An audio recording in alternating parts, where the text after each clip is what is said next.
All right, guys, welcome back to the channel. Time to make our round 3 predictions and talk about the playoffs as they've gone on so far. And man, was I really wrong in round 2. Round number 1, I went 6-2. The only teams I got wrong was the Rangers beating the Penguins, and for the most part, did not see third-string goaltender thing actually carrying out. And then obviously the Crosby injury. The Rangers proved everyone wrong. They battled back, and they definitely deserve to move on in round number 1. And I also got the Lightning wrong. I really thought that Toronto would finally move on, and they made Tampa look very human. It looked like they were just out of gas, and they just survived more than they beat Toronto, and that's pretty crazy when you consider how obviously average Toronto's been in the playoffs the last 5 years. In the West, I went perfect 4-0, and then in round 2, everything kind of came apart. I went 1-3, and the only one I had right was Colorado, and that was probably one of the easiest picks that you could have made this entire postseason. And we'll get to Colorado in the St. Louis series in just a little bit. Let's start on the East, though, where I was completely wrong. The Rangers proving everyone wrong. I have said multiple times that I just think that they're early. I think that they are going to dominate the Eastern Conference for a long time when their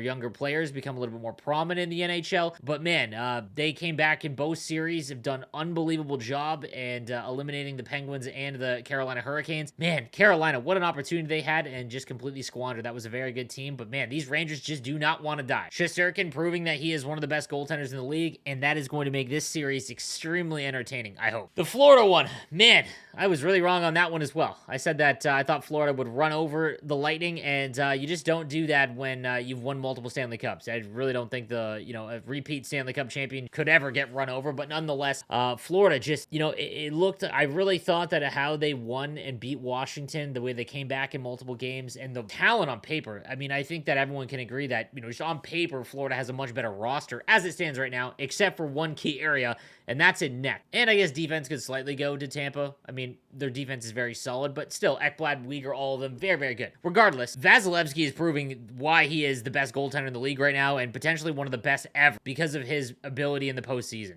And you go back to Game 4, I mean, Florida pumped Tampa, and every time there would be huge momentum swings where Florida would have an unbelievable scoring chance, Vasilevsky would rob them silly, and they would go down and score off the rush in the very few limited chances they got. It all goes to show you, if you get a hot goaltender, you can do anything, and when you have the best goaltender in the world, obviously makes things a little bit easier. I think this is the first time that in the 3 years that Tampa has really run the league or postseason, I think this is the first time that they've needed Vasilevsky to be their best player. I think in the prior cup runs, their roster was so loaded with talent that even if he had a down night, which he didn't, they'd be able to survive, even though he won the Conn Smythe because he just had such a good run last year. That being said, I think that they just survived Toronto, and Toronto made him look very human. I thought that Florida would come in and just, finally get over the hump, and they played well in stretches, but they could never close out a game, and man, Mackenzie Weegar might be the most nervous player in the final minute that we've ever seen in the postseason because, man, there has been, I think he's directly responsible for like 4 game-ending goals in the last minute in the last 2 playoffs, and it's just crazy to see because he's such a good player. But I was completely wrong about both of those series. So now we have Tampa and the Rangers, and I think the easy pick would be, obviously Tampa's going to run through, but I think, with what Toronto did to them and made them look a lot more human is very interesting. Like, very, very 2 end-to-end sides of how the Lightning looked. And the one thing I will say is that, man, they've won 2 Stanley Cups in 8 months. That is a lot of hockey, and a lot of the reason why I thought Florida would beat them. I thought they would just be exhausted. At some point, Tampa has just got to get tired, but it doesn't look like it's happened yet, and they've got an insane amount of rest. Now we're going to get probably the 2 best goaltenders in the league right now going into a series, which is going to be phenomenal. I think that the under is going to hit more often than not, and that's probably going to be wrong because that's sports, but hey, I'd be willing to bet that the under is going to hit a lot, and that makes things extremely exciting, especially in the post when every kind of chance that you get is just magnified that much higher. But it is time for predictions. I will not say Tampa will sweep the Rangers. Again, their resilience is insane, but I do think Tampa moves on in this series. I say that they will move on in 6.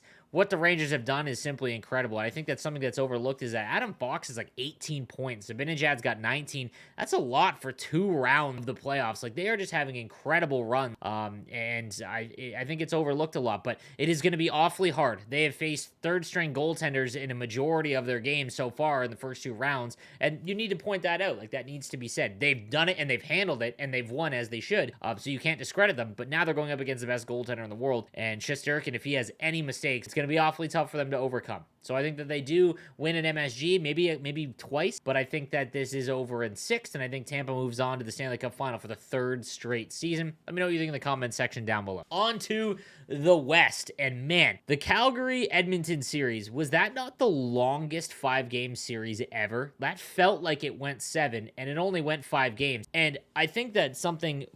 Obviously, Connor McDavid and Draisaitl are the talking points, as they should. But, I've watched hockey for my entire life, essentially. So, I'm 32. I've seen a lot of hockey. I didn't really get to see Gretzky in his heyday, obviously, because I wasn't born yet. But in all of my time watching hockey, I think that it's the one sport where it's so difficult for one player to take over a game. Unlike basketball, where one player can take you to a championship. Or in football, a good quarterback can take you to multiple Super Bowls. In hockey, the best players will have flashes of brilliance, but it isn't always guaranteed every time they're on the ice. What McDavid is doing and how he is doing it against great teams, and Calgary was a very good team, is just insane. Like, I don't think we've ever seen that in at least my lifetime. It's wild to me how much better he is than everyone else. And now we're finally going to get a series where him and McKinnon, arguably the second best player in the league, are going to go head to head, and they're very similar. Both fast, cut through entire lines. It is just going to be a blast. That being said, what a letdown for Calgary.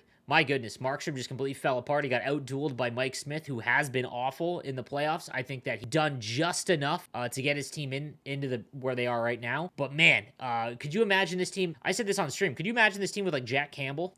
Whereas Leaf fans want to just flame Jack Campbell. Could you imagine if Edmonton just had Jack Campbell? Because Mike Smith has cost them games like entirely. He almost cost them the LA Kings series, and that was probably the worst roster of the playoffs with no Drew Doughty. It'll be interesting to see what Calgary does, especially with Gaudreau.